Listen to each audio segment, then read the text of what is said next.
welcome back to Inside Events, episode number 9. I'm joined here by the amazing Alex, founder of Social Pantry. Exactly, thanks for having me. Thank you. I guess I just want to get started. Like, how did you get started in the hospitality industry? Tell me a little bit about it. So I think the great thing about the hospitality industry is it's so accessible. Mm-hmm. So at the age of kind of 15, 16, I'd always loved cooking growing up and kind of really enjoyed it. And then I just started selling sandwiches. My dad worked in an office where there wasn't many lunch options. So I printed out some clip art posters. You're probably too young to know what clip art is. And then put them around the office and then just put my phone number on it, and people phoned and I'd jump on my bike and go and deliver them. So kind of very early beginnings, but I loved it. I really enjoyed the kind of the cooking side of it, and I suppose the service side of it, and it all grew from there really. Amazing. And then how did it evolve into what is Social Pantry, from selling sandwiches at your dad's office? Yeah. So bit by bit. Well, back in the day I thought, what can be so hard? And now I know. Now I know what can be so hard. Yeah. So I kind of I went and worked in lots of restaurants and chefed lots of kind of scary kitchens, and really kind of cut my teeth in the industry. But I always had this kind of side hustle, I suppose. And actually I was kind of opening restaurants for other restaurateurs and working as a manager, and I'd use their kitchens overnight, or I'd hire kitchens up in North London, take the shift, like the overnight shift, and would go and work in these kind of communal rented kitchens, and that's where I would do the cooking for my kind of side hustle and for my events, and it just kind of grew from there. Then I had an opportunity when I was about 25 to kind of actually really go for it. A restaurant that I'd opened for 2 restaurateurs, it actually closed down, and I thought, you know what, maybe this is a bit of a crossroads. So I went back to waitressing and just said yes to every single event inquiry. And then I suppose, like now, word of mouth just really spreads, and I was there kind of driving the van, answering the phone, cooking the food, serving the food, and did it all from my very little kitchen in my London flat.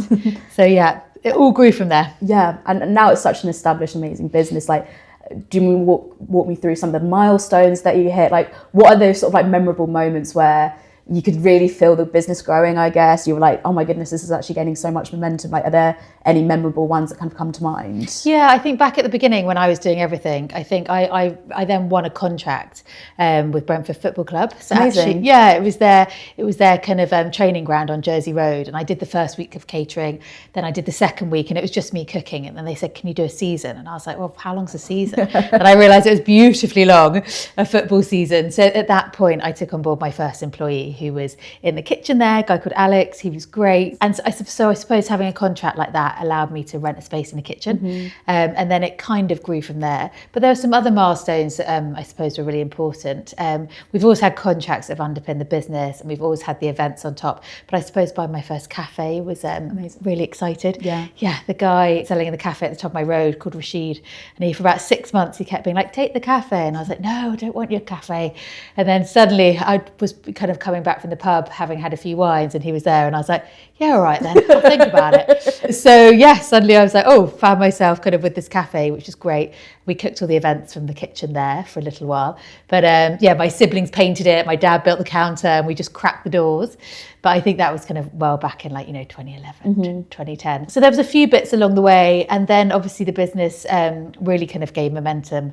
Got some investment in 2018, which is when it kind of, really takes another step. And then, I suppose it's probably been a really proper business for the last decade, I'd say. Oh, amazing. And are there any sort of like, I've made it moments? Because I love asking this to anyone, because it's so personal. Like, sometimes it's these like big milestones of earning a certain amount, or it's just like employing, I don't know, a group of 10, and just having that perspective of looking around and being like, I've done this. Is there anything that sort of resonates with you of like, I've made it? Or no, not yet. Not yet. I feel like if you kind of stop and think, oh gosh, aren't we doing well, then I think that's I kind of think then that's, that's the first step to kind of relaxing. And as soon as you kind of, relax, you're not kind of driving to push forward, and you're not kind of, really wanting to kind of deliver again and again. And the industry is really challenging. It's really competitive. So you've got to kind of keep looking forward. But I do love, when I employ prison leavers, I do think, oh, isn't this great? I can offer that opportunity. And that's something that I'm really proud that I've created and can actually do. So that's really important to me, because that's, something that I'm I'm really passionate about. But yeah, not yet. There's no kind of like, oh, isn't this incredible? But obviously got an incredible team who I really value and who are fantastic, but they're really what makes up Social Pantry. Yeah. You know, I can kind of lead it from the front, but without them, I'm absolutely nothing. So yeah, I'm often really proud of what they're achieving and what they're doing, and often really in awe, actually. Some of the events and contracts we hold, you know, these guys are seriously skilled, and lots of them are kind of young and ambitious and totally unnervous about the whole thing. So yeah, there's points where I look at kind of the team that I'm working with and think, gosh, wow, well done guys. This, you know, we're really having an impact here. So those are great moments, but there's definitely no oh, haven't I made it moment. Yeah. And I wanted to like loop back to sort of what you were mentioning there about prison leavers, because I was reading up, and there was an article about like public perception where people obviously believe that it's a really good idea, but so few people are actually doing it. Yeah. What, like, was there anything that made you want to do it? Is there anything that's inspired you to be like, do you know what, we're gonna break away from like the sort of like group consensus that this isn't a good idea, and start going down this avenue? What led to that decision, essentially? Yeah, I think back in the day as well, it was really interesting when we did first start employing prison leavers. Like, we didn't really dare talk about it. We were just such a small company that I didn't want to not win the events because of the negative connotations that came with it. So it's really great that we've kind of come full circle, and actually people really encourage it. And now it's one of the USPs that sets us apart and will be why some of the clients choose us. Some of the clients aren't that interested, but some are, which is what's really brilliant. So I'm really glad that I was brave enough back in the day to do it. But no, started mentoring a gentleman called Ruben, who's fantastic, still a good buddy of mine now. And the charity called Key for Life, who are fantastic, who facilitated the mentoring, they said, will you employ another guy coming out? So I just got my team of 8 in a room, and I just said to them, guys, are you happy to work alongside a prison leaver? And they were like, yeah, we don't see why not. So that's when Suhail started. And he ended up doing about 5 years with me, which was brilliant. So he was, he kind of, I suppose I learnt loads from employing him. And then over the way, we've kind of learnt as we've gone along. But we'll employ through charities or directly from the prisons themselves. And obviously, my role and involvement has developed. We now have been very involved in a cafe in Felton Prison. I sit on the employment board at Wandsworth. Amazing. So yeah, I suppose we've got some real authority, authority from doing it. But yeah, we've done it over the last decade, which is no mean feat when running a growing business in an industry where the margins are so tight as well. So it's something that I really value, but really proud to be doing. But it did happen quite organically, I suppose. No, and that's great to, like I said, I was really sort of like taken back by like how involved, I guess, like Social Pantry was. It wasn't something I was necessarily super aware of beforehand, because I saw also that you spoke about this at Wilderness. Do you think there's a perception change on like smaller catering companies and larger ones, or do you find that like the smaller catering companies are more receptive to initiatives like this, if that makes sense? Yeah, I think ultimately when you look at the industries, there's really low barriers of entry to the hospitality industry. For us, all you need, or all I had was a real hard work, passion to really work hard. I had a bit of ambition. I didn't have anything else really. So ultimately we can offer opportunities to people that have either got no qualifications or are coming out of prison and need a fresh start or haven't got any work experience. So those low barriers to entry mean that we can offer opportunities, whereas other industries, that's a bit challenging. But I do often kind of talk to bigger businesses, and I say if I can facilitate it with an HR team of 1 or 2, then these big corporates should absolutely, A, they've got budget, B, they've got infrastructure, and they really should be offering opportunities 100%. As well. And I'm passionate about that because these guys and girls are coming out of prison. The probation service and the judicial service says they're coming out of prison. So if we as a society don't offer them an opportunity, the reoffending rates, the stats are absolutely, they're fascinating, but they totally prove that the reoffending rates stay really quite high if they don't have that job. But I, say that to anybody internally and externally, like if you were coming out of prison and you didn't have anywhere to live and you didn't have a job, and you didn't have a supportive family network, it would be such a challenge. So if we can take one element of that away and offer them a paid employment opportunity, then we definitely do. 100%. I think it's all about like reformation of like what is going on at the moment. If a catering business was like looking to get involved in something like this, what advice, what tips would you give to them? Yeah, of course, definitely do it through a charity, because I think that was really helpful. That like gave me the kind of, the confidence, and it gives that support system as well. So charities kind of Switchback, Key for Life are great. I suppose those are kind of our go-tos, but I would definitely encourage it. Just check that, your team are happy, and kind of, ultimately, I suppose, for us, our team really enjoy working alongside prison leavers. That's something that people cite in interview and are really proud of. And so, I suppose people are kind of more open to it than you would think. But if the employer is passionate about it and has a vacancy and think that they can kind of manage somebody effectively, then why wouldn't they? And getting B Corp is definitely, it definitely kind of takes, time and energy, but really pleased that we've got it. Yeah, because with B Corp, from what I understand, there's a lot of factors that go into it, but sustainability is probably what it's most known for, and doing that. What are some of your sustainability policies that you have? Because you're absolutely right, like sustainability as a word it's a beast, like as a topic, there's so much that comes underneath it. What are some of your core policies, I guess, that you integrate with that? Yeah, of course. So for us, it started and years ago, and it really is in the DNA of the business, kind of the whole zero waste mindset's really important. We've got zero to landfill kitchens. So it kind of starts like that, and looking at menus, and then it goes right through to kind of electric fleet of vans, kind of waste digesters in our kitchen. We also have ethical pensions. We then got the diversity within Social Pantry with the prison leavers. So the B Corp actually covers such a scope of it.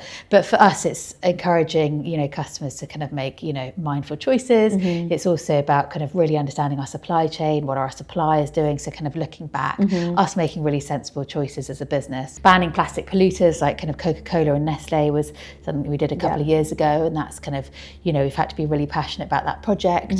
So there's bits that we've kind of picked out that we've really championed. And then it's just, I suppose it's just, internally just making sure that we're kind of doing everything we can at every stage. But as every year evolves and we win more contracts, that adds complexity, but it also adds more scope to what we're also able to do and deliver. Amazing. And kind of just going the general theme of trends, because sustainability, I guess, comes under that. Are you finding that people are asking about this and they're actually questioning things like, what do you do for sustainability? Are you finding that more and more customers, I guess, are coming to you going I want transparency about what you do? Yeah, I think that they are ultimately, the corporate clients love the kind of stats and the reports on CO2 emissions per plate, or how have we helped them by them making a choice to use a sustainably led caterer. So the stats and facts are really important.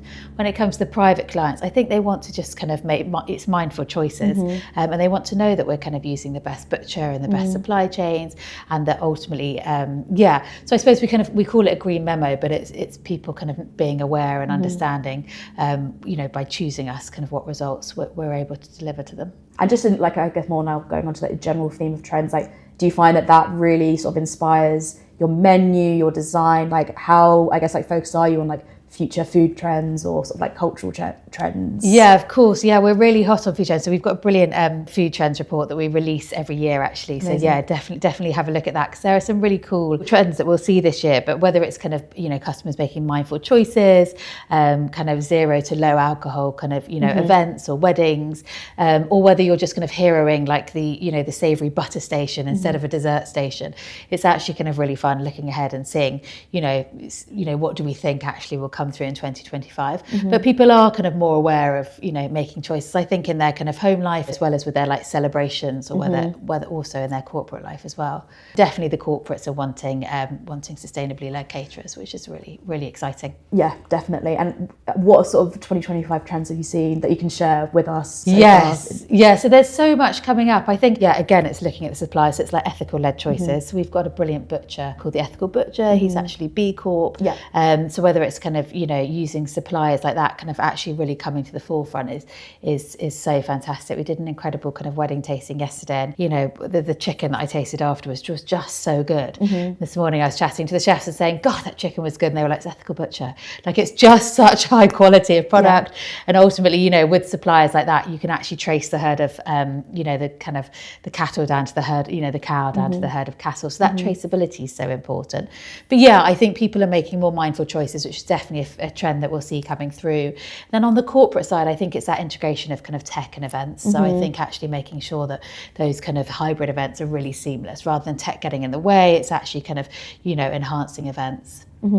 And going on to some of the venues that you've now started working with as well, my favourite Tower Bridge. It's just such a gorgeous site. Yeah. What was the decision, I guess, to go into venues and being essentially exclusive caterer there? What was? Yeah, so it's great. We've actually, we've had some big tender wins on the exclusive site side, which is really exciting. So it's a really hard fought tender. You kind of put your hat in the ring. I think the tender was probably the best part of a year. So I'm really pleased that we kind of came out on top, scored the highest, which is great. And that, and they assess absolutely everything from sustainability through to food delivery, ops, kind of how you'll sell the venue, the marketing. So but it is such a unique venue. I feel like it's on like every poster of London. It's literally iconic. I know, now I can't stop seeing it on the side of the airport, side of a pub, in like a Paddington book. I'm literally like, it's everywhere. But it is really cool. So for us, it's about really putting the venue on the map. And that's what we promised to deliver to the client. So the marketing and sales team have done brilliantly this year and kind of just brought it back to life. So we've delivered some really cool showcases. They did an incredible shoot there yesterday, which is all will be kind of, put to press later this month. But also it's just about kind of making sure people are aware of the venue. Definitely lots of overseas, clients want to use it because it's so iconic. But there are challenges that come with it because, it was built as a bridge. It wasn't built as an events venue. No. So there's some quite narrow lifts. So when the lifts don't work, there's a lot of stairs. Oh, wow. And the ovens need to be at the top of to cook the dinners. So there are logistical challenges, but obviously we've got a brilliant kind of ops team who are, capable and, you mitigate kind of all that risk and you become very well practiced at it. But it is incredible. I think when you're doing a sunrise or a sunset kind of event there, it's absolutely amazing.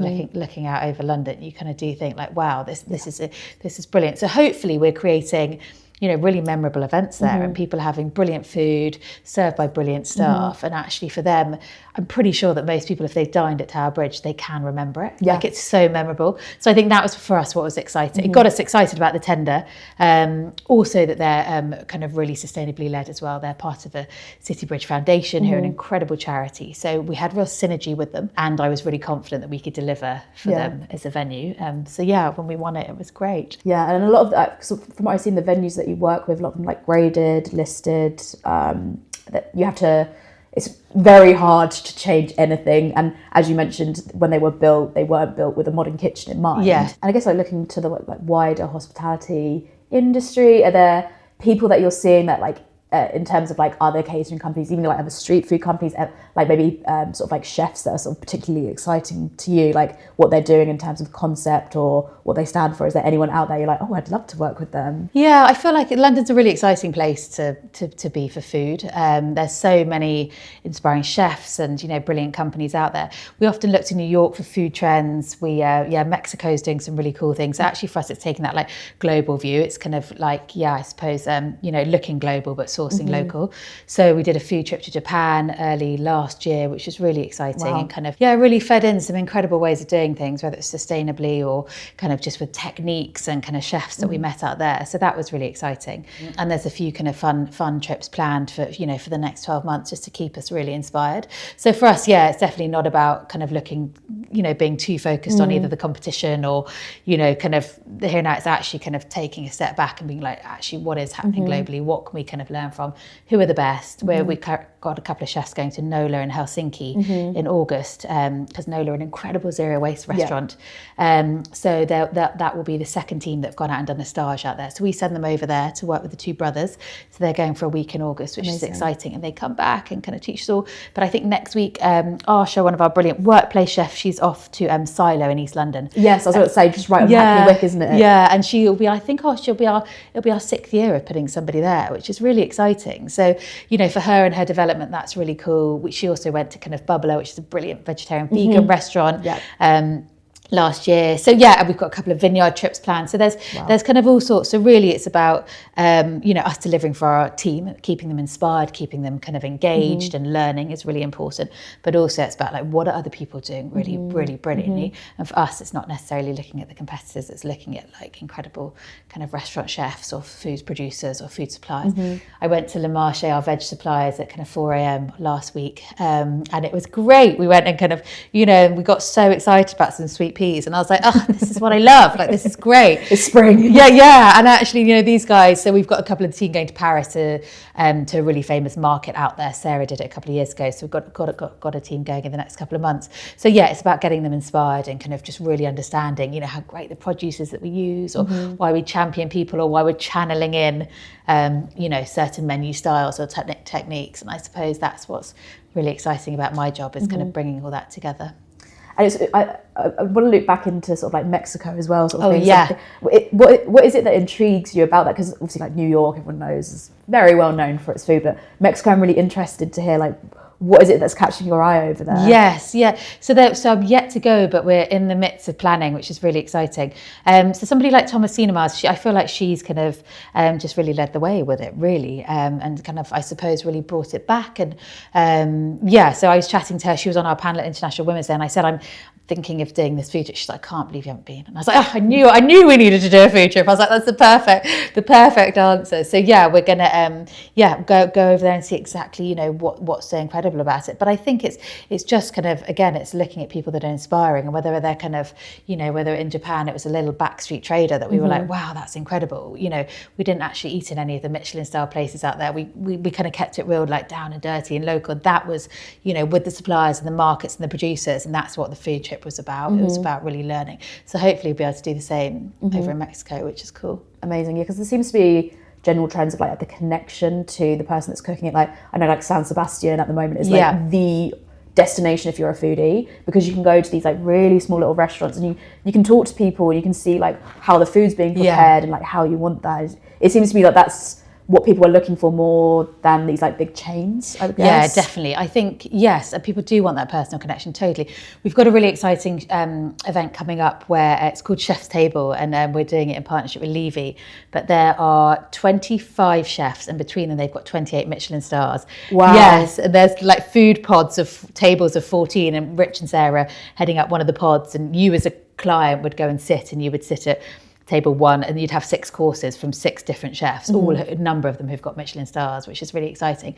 So I think being involved and being asked to be involved in events like that with the real big guys is really exciting. The kind of the lineup of chefs is totally terrifying. Luckily Rich isn't phased at all, but yeah, he's kind of pulling in his Japan kind of, you know, he's pulling on that for kind of his menu development, and but it's exciting. You're not just sourcing kind of a brilliant menu for that, it's also the food and the styling and, you know, kind of creating that whole experience. But I suppose an event like that where we're you know, obviously we haven't got Michelin star and wouldn't, not being a restaurant, but you know, it's great being amongst that, and actually that the inspiration that will come for the team being at that event's really exciting. So it's great just for us to have the opportunity and be able to kind of be part of it. And how do you find that community within chefs? What is it like? I know obviously it must be so daunting going to like these Michelin star sort of like restaurants or establishments and speaking to the chefs, but how do you find the general community? Is it quite like warm? Is it quite like, it's very creative obviously, but like, is it quite receptive to like newcomers? When I first started in the industry, it was pretty terrifying. Yeah, there was no doubt about it.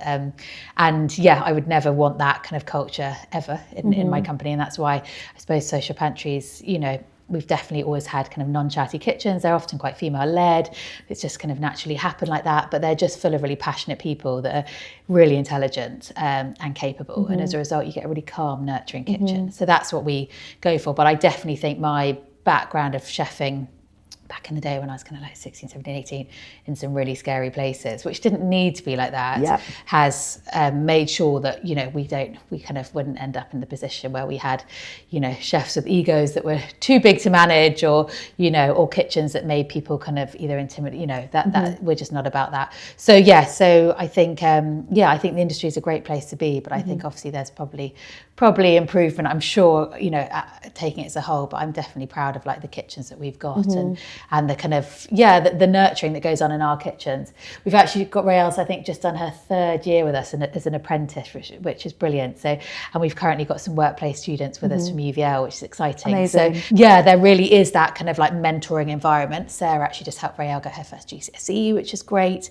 So it's not just in the kitchen, but it's kind of that extracurricular as well. And obviously putting prison leavers into kitchens need to be calm environments as well. So it really is people that, you know, you've got all sorts from our exec chef Rich, who's absolutely bang on, very calm, very kind of, quiet, really intelligent. His job is so big and so kind of full on that, he could, he really is incredibly experienced to be able to do that. And that culture just filters down. But it's great to kind of have him leading the way and leading by example. And then in at the bottom, you've got your apprentices and your work placement students. I had a lady here the other day doing a week with us because she's doing a nutrition course. So there is that side of the business as well, which is kind of please come and learn. And of course, it's that real accessibility. So I think hopefully chefs, people that are, leading charge are realising that they have to really give the respect. Otherwise people won't work in the industry and then they're left with nobody. So I suppose that kind of skills gap has probably, and definitely post-COVID, that skills gap hopefully has made people kind of improve their approach to it. But I also have those. I can, definitely kind of, really recall, recall really well those terrifying people we worked with, and it just wouldn't be allowed now, which is totally right. Yes. I completely agree with that. So I suppose for me as an employer, it's like I want people to come to Social Pantry, whether they're with us for 6 months or 6 years, and actually leave with skills that they can take on to other places. When we're upskilling and training, it doesn't need to be ones that are only applicable to Social Pantry. It's kind of, skills that they can take for life. I remember doing a wine course when I was 20, thinking this is total waste because I don't really know much about wine. I definitely wasn't drinking any nice wine at that point. But I do remember some of the takeaways from that course, and I think, so as a result, we've sent so many of the team members on a WSET course, and that's not just for their time with us. That's for them to really grow and develop as people. So, but the industry is a tough one. So you've got to make it kind of fun and incentivizing. So we were mentioning there about the kitchen and kind of creating an environment that's supportive, that helps careers grow. Were there any mentors that you experienced that really resonated with you, or was it the lack of that were that made you want to, create a culture of it at Social Pantry?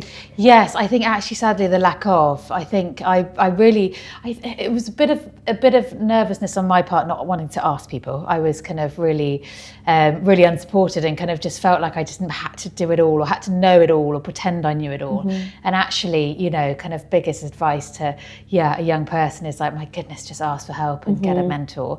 But there's been some really inspiring people over the years who I've kind of looked at and thought, gosh, wow, that's exciting. So a Thomasina Myers, a Prue Leith. Oh, we love Prue. Have you met Prue Leith? Yes. Prue. I had lunch with her at Wilderness. I really like her. Yeah, okay.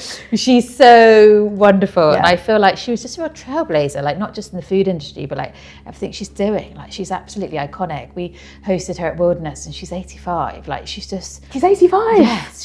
She's so wonderful and powerhouse of a lady. So she is just inspiring as a woman. But what she's done and how much she would have had to do in the food industry to really break down the barriers is just, it feels exhausting just thinking about what she's probably had to go through. So and then there's obviously kind of, some brilliant women, also some brilliant business. We had Holly Tucker on a panel the other day. She started and grew Not on the High Street and sold it. And just, how incredible, a totally new concept, build it, grew it and sold it. You're just wow, as a case study, you're gosh, that's just incredible.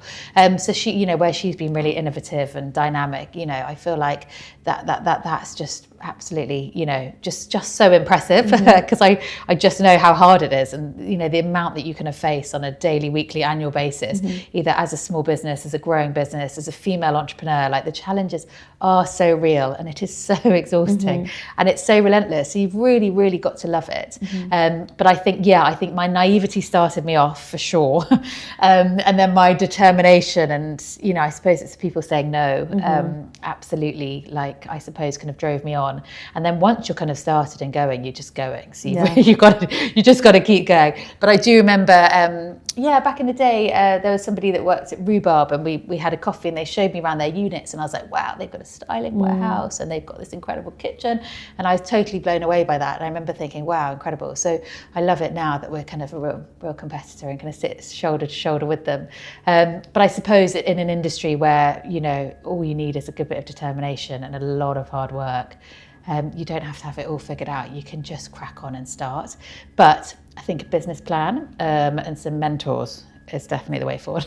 I think that would have helped back in the day. Amazing. Well, it's so great that you guys are doing this as well, just to help those future, because you never know who you're going to inspire and who they might start off as taking a front of house job, but then they could just literally be inspired by the kitchen and where that would take them as well. giving them the support is just what we need, I guess, in the industry. Yeah, exactly. And we do lots of mentoring here actually at Social Pantry, and it's really important, I feel. So and we try and kind of cross-department mentor. So it might be that we've got a chef, we've currently got one gentleman who comes from prison every day, he's released from prison and comes to us, and he's being mentored by somebody in a different team, and they're kind of totally different roles and backgrounds, and departments of Social Pantry, but actually just creating that connection just gives real visibility over kind of what the other departments are doing, but also just gives that experience of kind of, of mentoring somebody, and having that go-to buddy. So it's actually really nice, or Rael and Sarah kind of, Sarah mentoring Rael, like Sarah's really enjoyed it, and, Rael's really thrived on it, and that kind of bond works. So I think it's so important, whether it's kind of internal or just having that person to look up to, or that person that's going to take you for a coffee every other month, that kind of, we call it a buddy basically for some of the prison leavers. But it's really inspiring, and in that middle management at Social Pantry, that kind of senior team, they're really inspiring. And when you're in the industry and it's a bit tough, or English isn't your first language, or you've moved to London, like it's so important to really kind of cushion it for these guys and be like, hey, listen, let me help you in, because actually, again, you just want them to really enjoy their job, and it's a tough gig some of the time.